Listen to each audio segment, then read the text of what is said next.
राजकुमार जी जो सभा के संचालन कर रहे हैं, सबसे पहले इस परिनिर्वाण दिवस के अवसर पर अपने उस महान आत्मा जिनके बदौलत आज हम इस भारत में खुले आसमान में सांस ले पाते हैं, जिनकी बदौलत हम कुर्सियों पर बैठे हैं, जिनकी बदौलत एक शूद्र का बेटा आपके सामने माइक पर भाषण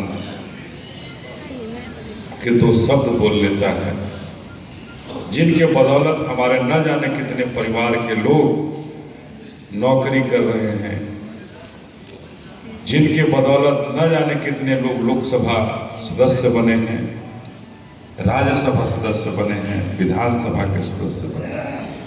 उस महान विभूति को अपने तरफ से, अपने बहुजन समाज पार्टी की तरफ से और पूरे बिहार प्रदेश के बहुजन समाज की तरफ से श्रद्धा सुमन अर्पित करता हूं, उनके सामने नतमस्तक हूं। और जो उन्होंने क्रांति की शुरुआत की, उन्होंने जिस मुकाम तक पहुंचाने के लिए जो सोच रखी और उस मुकाम तक हमें नहीं पहुंचा सके,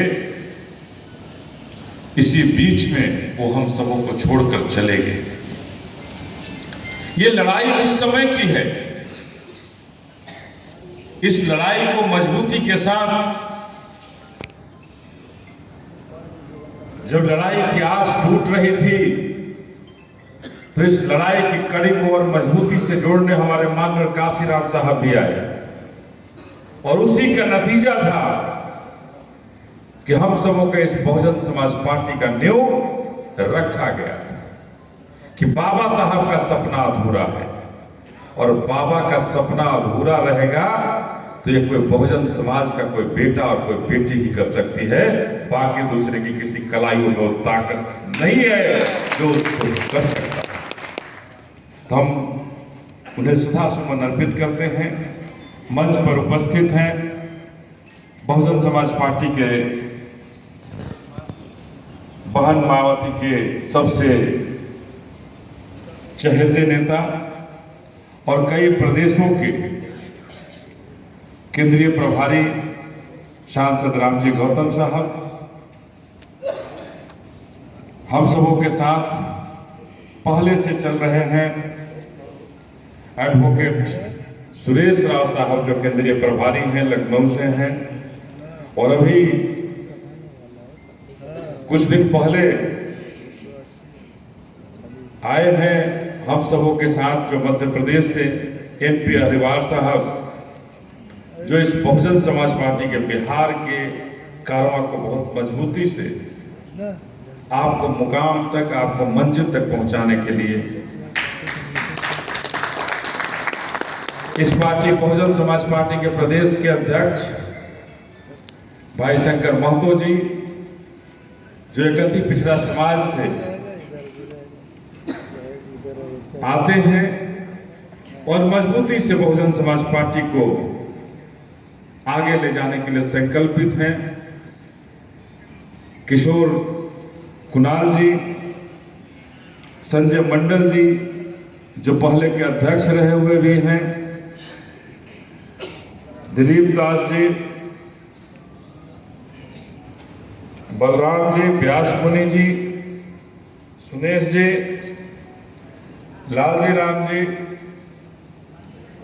जिज्ञासु जी और अभिमन्यु सिंह कुशवाहा जी, उदय सिंह पटेल जी, और इस चुनाव में, उपचुनाव में बहुजन समाज पार्टी के जान, और इस चुनाव में, उपचुनाव में ऐसा लगा था कि बिहार में पहली बार एक उपचुनाव को लड़ करके बहुजन समाज पार्टी अपनी उपस्थिति दर्ज कराएगा।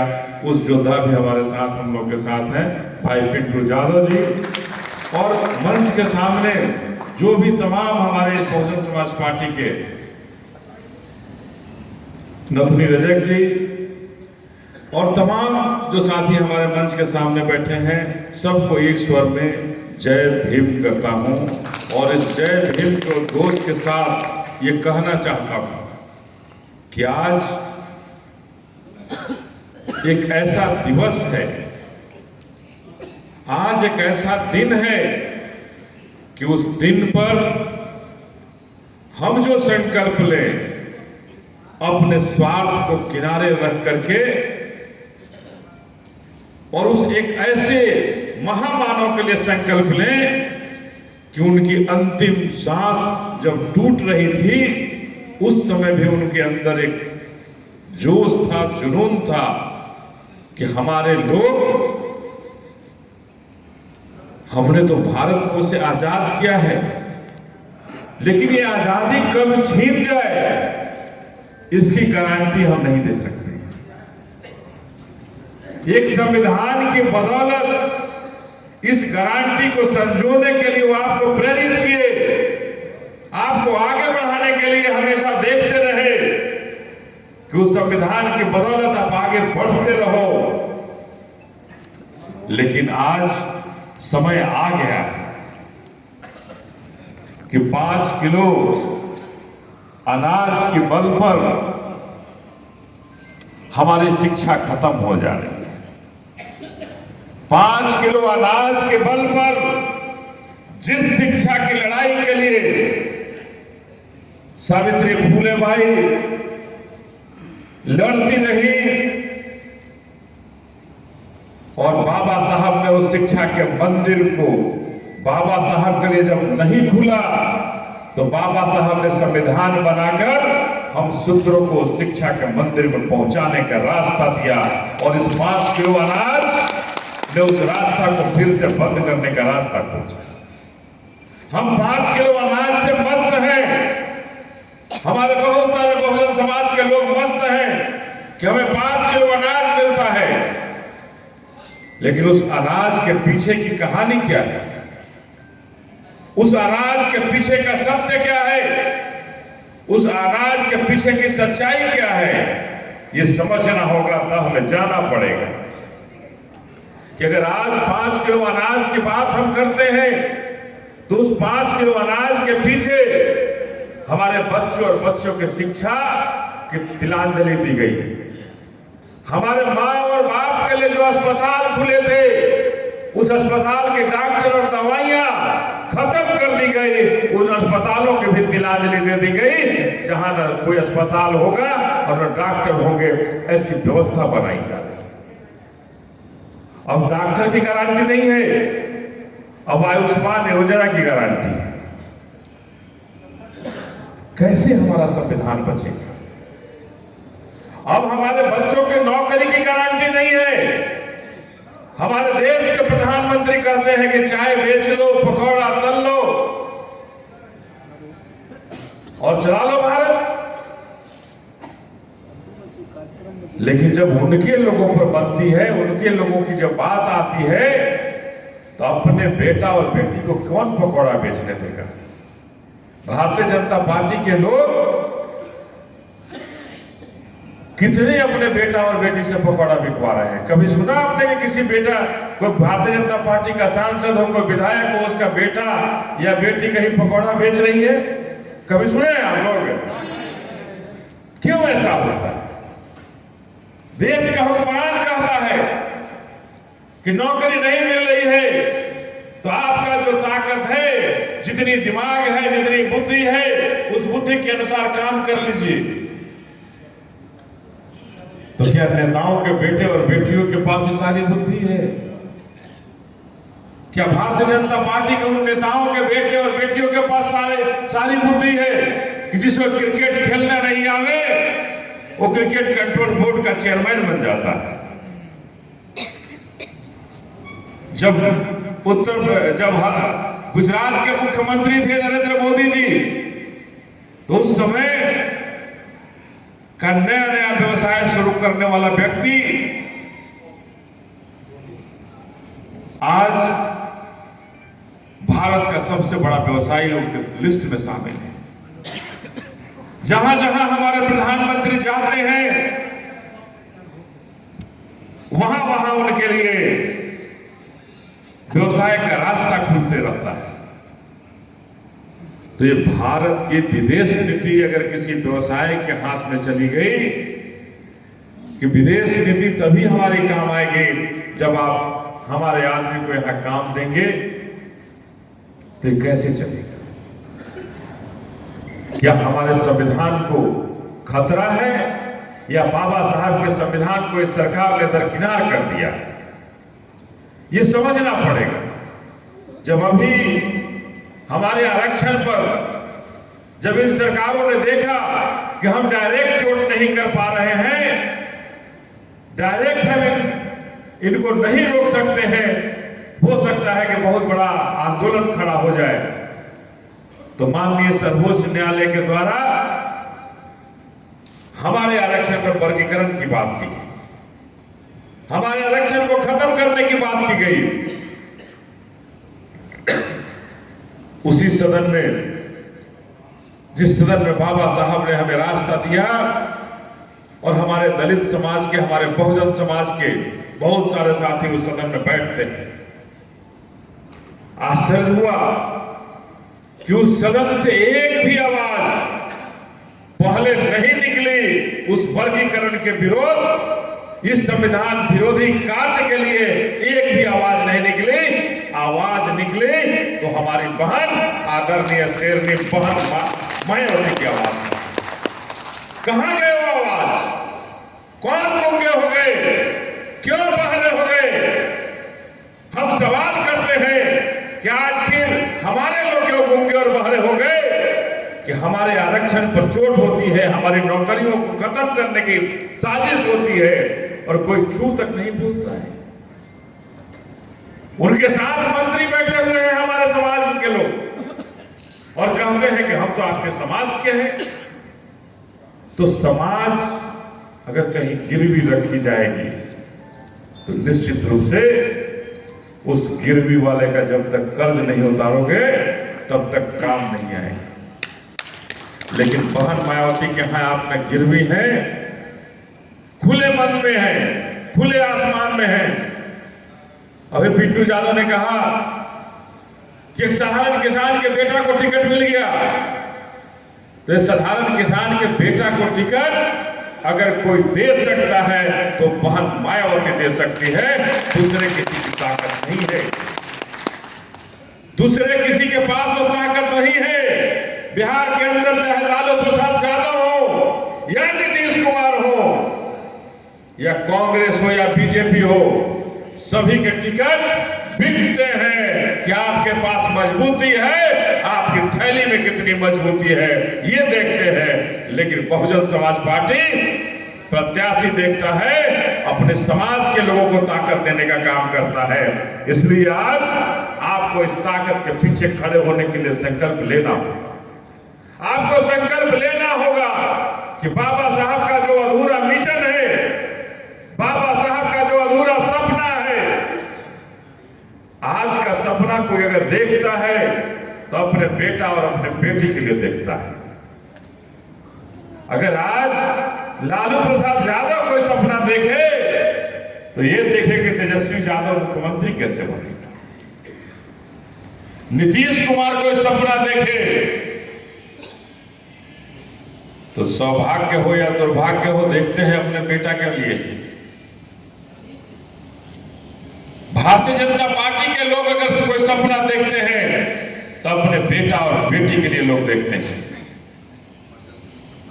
लेकिन कांग्रेस के लोग सपना देखते हैं तो बेटा और बेटी के लिए देखते हैं। लेकिन बहुजन समाज पार्टी की बहन मायावती अगर कोई सपना देखी होंगी और देखेंगी तो आपके लिए देखेंगी, जिस तरह से माननीय काशीराम साहब ने वो सपना आपके लिए देखा, वो सपना बाबा साहब ने आपके लिए देखा है। और बाबा साहब का वो अधूरा सपना पूरा करना हम सबों का कर्तव्य ही नहीं, हम सबों का पहला कर्तव्य होना चाहिए। तभी हम अपने जीवन को सफल कर पाएंगे और तभी बाबा साहब की उस महान आत्मा को शांति मिलेगी कि हमने जो अधूरा कार्य छोड़ा था उस कार्य को हमारे लोगों ने, हमारे अनुयायी, हमारे चेलों ने, हमारे शिष्यों ने पूरा कर दिया। आज हमें अपने समाज पर गर्व होगा। तो क्या हम उस दिन को तैयार करेंगे जहां हम लोग गर्व से कह सकते हैं बाबा साहब का सपना अब अधूरा नहीं है, वो सपना पूरा हो गया। करेंगे हम लोग पूरा? कैसे? घरे बैठ के हैं? तो वो हाथ उठा के संकल्प लीजिएगा आप लोग हैं? किस बात का संकल्प लेना है? बाबा साहब का सपना पूरा करने के लिए। तो बाबा साहब का सपना 5 किलो अनाज से नहीं पूरा होगा।